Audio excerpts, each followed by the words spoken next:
Don't let them in. Addiction took our mother slowly, rocked her through it and sung her to sleep, sunk deep into the mattress on her bed. When her back teeth fell out, she left them on the side of the bathtub. I was 7, and I kept them in a matchbox, the missing pieces of her kept safe, so she wouldn't be lost forever. So maybe one day we could put her back together. Our house fell down around us, and we tried our best to raise ourselves. The ceilings had water damage and the bottom stairs had dry rot, and in the winters the radiators would bleed rust.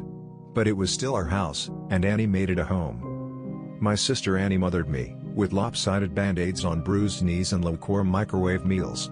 She told me ghost stories and didn't mind when I crawled into her bed later on, too scared to sleep alone. She taught me to dance, barefoot on the living room carpet, music channel on full volume on the TV, shaking our hips before they were fully grown. She always let me shower first so the water was hot, never complaining when she had to make do with cold. She brushed my hair every day before school, even when I screamed and hit her when she caught the tangles. Annie was dark-haired like her father, whoever he had been, but I was blonde. Annie was desperate to be blonde too, like Marilyn Monroe, like Mom. I think she thought it would make them closer, remind Mom less of her dad. I'd give anything for her to have her hands in my hair one more time, even if it hurt. She moved to New York when I turned 18 and never came back. I still dream about her sometimes. Keeping up with our mother was impossible, and we learned from a young age we would always be left behind. It didn't make it any easier. When she was drinking light, she shone, would wake us up at 3 a.m. with pancakes, dripping in cherry syrup. Sometimes when the weather was right and she'd had enough being drunk alone, she would call our school up and tell them we had both come down with summer sickness and we'd drive to the beach instead. I remember being 9 years old in the backseat of the car coming home after one of our ocean days, sucking the salt from my fingers. Annie had just dyed her hair blonde, her best friend Jane helping her bend over our kitchen sink. From behind, I couldn't tell who was mother and who was daughter, radio up and windows down blowing the sky inside. When she was drinking heavy, she'd be out all night, hair piled up like a beauty queen, eyes glazed over and ringed with glitter and black. Sometimes she'd be gone a day or two. She would never tell us when. One day we'd just wake up to an empty house and the fridge packed full, post-it note on the front with a smear of Mom's lipstick in the outline of a kiss, telling us she'd be back soon. Sometimes she'd bring guys home, filling the table with beer cans and ashtrays, smoke up to the ceiling, Mom lost in the haze. We'd sleep with pillows over our heads, trying to drown out the music they would blast until the a.m., and wake up to strangers at our kitchen table in the morning, asking us where we kept the coffee. When Mom drank too little she fell apart. She wouldn't buy food, refrigerator a gaping hole in the wall. She'd chain smoke, leaving cigarette burns on the wallpaper up by the stairs like the walls were sick and decaying. She barely slept, walking around with blue half-moons under her eyes, knuckles raw. She would scream at the slightest thing. I remember once when I spilled a glass of juice on the couch. She looked over at me with dead eyes and dragged me off onto the carpet and then took every single cushion off the couch and into the backyard and set them on fire. Annie went to watch a wall from the window and then sat next to me on the floor, backs pressed against the skeleton of the seats, head resting in the crater of my collarbones.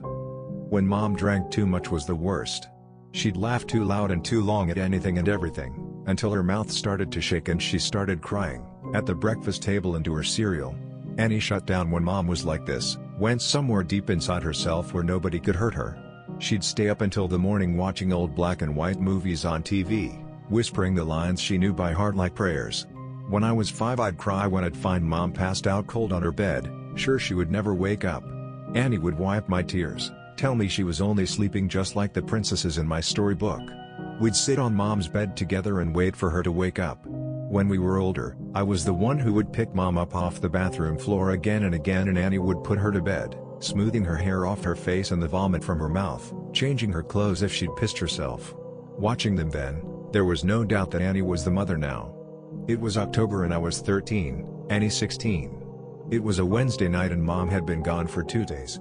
She'd called us that morning from a payphone, voice slurring down the line, telling us she was having the best time with all her new friends, hoped we were doing fine. When she asked me if I was having a good birthday, I hung up on her. My birthday had been the day before. Annie had given me a pile of presents, strawberry lip glosses and glittery nail polishes. I didn't ask where she'd got the money for them. I didn't care. We'd taken the bus to the beach with Jane, eaten the birthday cake she had made for me, sand getting into the frosting. It tasted like sweetness and the sea, and I savored every bite and scrape of sugar against my teeth. We watched the sun go down, Annie snapping grainy photos on her shitty Nokia as I blew out my candles, wishing over and over that Mom wouldn't come home, that she'd just stay gone this time. But that Wednesday night, me and Annie weren't speaking. Anger hung heavy between us, seeping through the floorboards. It began when she tripped at the bottom of the stairs. We'd both laughed, Annie throwing her head back, gap between her front teeth catching the light. When I'd bent to pick her up, I'd caught her breath, warm against the freckles on my cheeks. I let go of her arms and she fell again, hitting the floor and grinning, shaking her hair from her face. Her breath was heavy with whiskey. I couldn't start picking her up too, couldn't watch her fall again and again. Just like Mom, I knew she'd never get back up. I'd stared down at her, blonde hair fallen into her eyes, and all I could see was our mother, and then I was running, feet slamming the hallway like heartbeats turned loose. I'd run for the kitchen and tipped every bottle we had down the sink, shoving Annie back as she fought to stop me, catching liquor on her fingers as it fell. She grabbed my shoulders and made me drop the very last bottle. It smashed between us on the floor, glass shards shining like we dragged the stars out of the sky and broken them, pieces we could never put back. Outside through the open windows, the sky turned pale gold, clouds a mess of pink and cream smeared across the horizon. I cried then, watching Annie on her knees picking up the pieces. That was Annie, always trying to fix things even when it was too late. The smell of food dragged me from my room, stomach turning traitor inside my ribcage. Annie was cooking pasta, real food not made in a microwave. She'd set the table, Tammy Wynette singing softly from the CD player, Annie gently swaying her hips as she stirred the tomato sauce, rich and warm. As we ate in silence, with every bite I forgave her. Mom never cooked dinner, or remembered my favorites was spaghetti ever since I was a kid, or stayed sober long enough to sit up at a table. Annie wasn't Mom. We were washing the dishes when we first heard it. A moth was crawling down the inside of the pane and I cracked the window to let it out into the dark. From the backyard came a faint sound. I tilted my head to listen as it was coming from far off. Crying. I figured it was Mika, the 2-year-old next door, having a tantrum loud enough for us to catch, or maybe even Lucky Strike, the cat that junkies down the street, begging for food like he sometimes did. I always wanted to feed him when he came around, winding over my ankles, but Annie always stopped me, saying once you started giving they never stopped taking. Looking back, I don't think she was talking about the cat. Annie flipped the Christmas lights strung up around the porch and we sat on the plastic beach chairs watching the skies. When we were little, we'd sit outside and Annie would tell me the names of all the constellations and the stories of how they came to be hung up in the night sky. I had to grow up before I realized she made them all up as she went along. It was a game we still like to play now, making up ridiculous stories for the shapes we could pick out. Ah, yes, that one there is the Coors Light. It got there when God dropped it out of his convertible window and never picked it up, she said, nodding sagely and hiding her smile. Of course, I said, waving my hands and pointing up past the power lines. Right next to the ashtray, left there by angels on a smoke break. Yeah, they say if you wish on it, all your dreams will come true, said Annie, grinning. She stopped laughing, voice quieter, face tilted up to all those dead stars. Let's wish, Emmy. Let's wish. So we did. The sound of crying interrupted us. It was closer this time, and definitely human. We turned to each other, confused. Annie shrugged and I squinted out into the black. It sounded like a baby, lost and tired and alone. It must be Mika? I said, slowly getting to my feet. Maybe he walked around the back? Shit, do you want to call Connie and tell her we'll bring him over? Annie didn't reply, and I sighed, rolling my eyes. Guess I'll do everything then.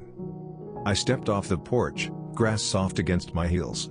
The air smelled like it might rain, fresh and clean and growing. A promise unfulfilled. Annie's voice was strained. I turned to her, smiling. It died on my face when I saw the look on her own. Get inside now. She was staring out into the dark, past me, opening the door with one hand behind her, fingers fumbling on the catch. I froze, barefoot in the dirt. I'd found what she was looking at. In the bushes by the back fence was a person, crouched with their knees tucked up neat under the chin, arms wrapped around legs. Their mouth hung wide, softly opening and closing as he cried. Like a child, lost in the dark. Not like a child, but as someone pretending. Mimicking the sound, open and closed out in the blackness. Suddenly they straightened, snapping upright, face still hidden by the black. They were tall and thin, too thin to be a normal person. Panic made me move, animal instincts left over from the days we lived up in the trees carrying me forward. I was faster than Annie, dragging her inside and slamming the door behind us, hearing it bounce on its hinges as I locked it. We watched as the person slowly walked towards the house, steps deliberate and long. Annie reached for my hand, holding me tight and turned me to face her, holding my shoulders. "Don't turn around, Emmy. Don't turn around." Instinctively I started to look over my shoulder out into the darkness. Annie grabbed my face, hard, and shook her head. I knew then she was serious. Her voice cracked, and she cleared her throat, gripping my hand tight enough to hurt, nails digging in, grounding herself. I looked down at our fingers interlocked, both of us grown from the same bones. "I'm gonna call the cops and everything is going to be..." Her voice faltered, stuttering. Tears spilled over her lashes, dripping like the promise of rain. Annie never cried. "Your phone's on the porch," she whispered, and bile crawled its way up my throat. Her phone was upstairs, charging. A soft, tapping filled the silence. Annie turned to the window, eye whites showing her eyes were so wide. It was the sound of someone's forehead against the glass, slowly, over and over. They started to speed up, faster and harder, skin meeting glass until there was slamming into the window hard enough to shake the panes. The tapping stopped and I was about to ask Annie if I could look now when she screamed, followed by the sound of cracking glass and the loudest slam yet. Whoever was in our yard had just smashed their face hard enough into the window to break it. We ran upstairs, two at a time, skipping the ones caved in with dry rot on instinct. I turned behind me once and Annie yanked my face back before I could see. The sound of broken glass echoed behind us as we made it to the bathroom, locking the door.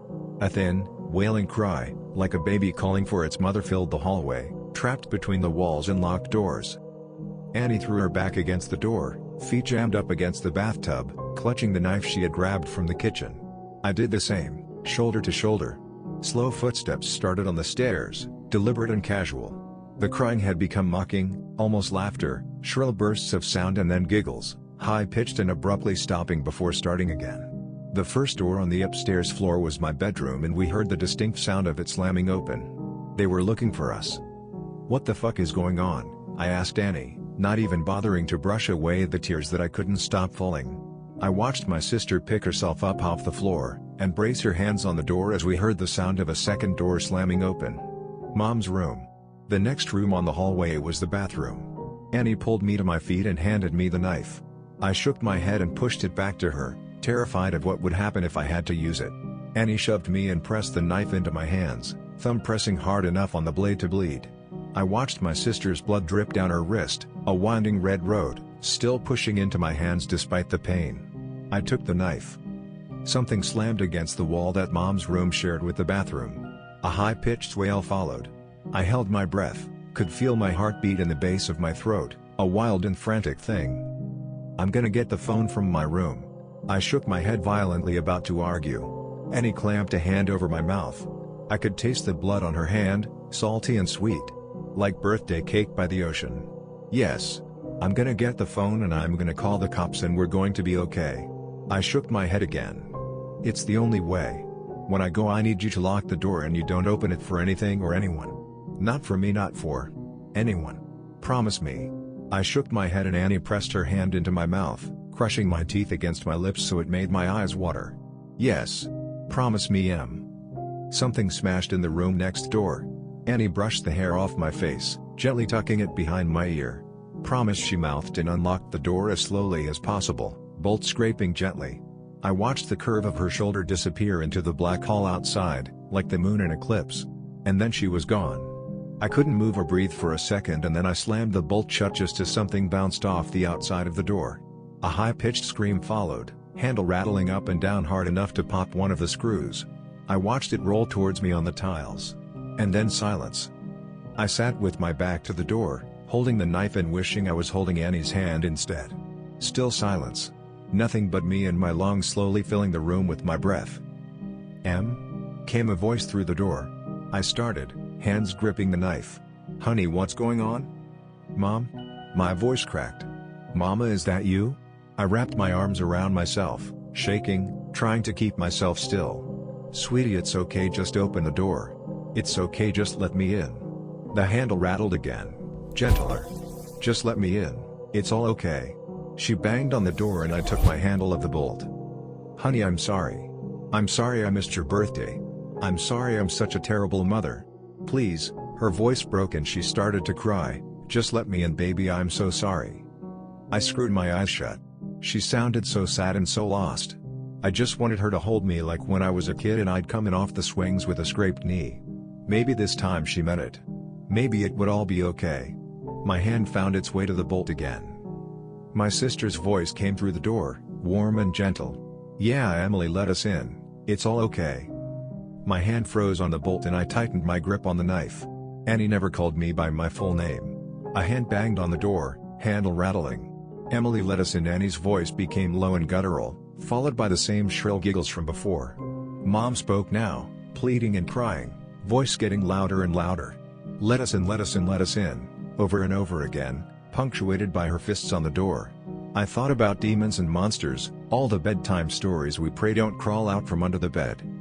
That's not my sister and you're not my mother. I screamed through the door, hands over my head.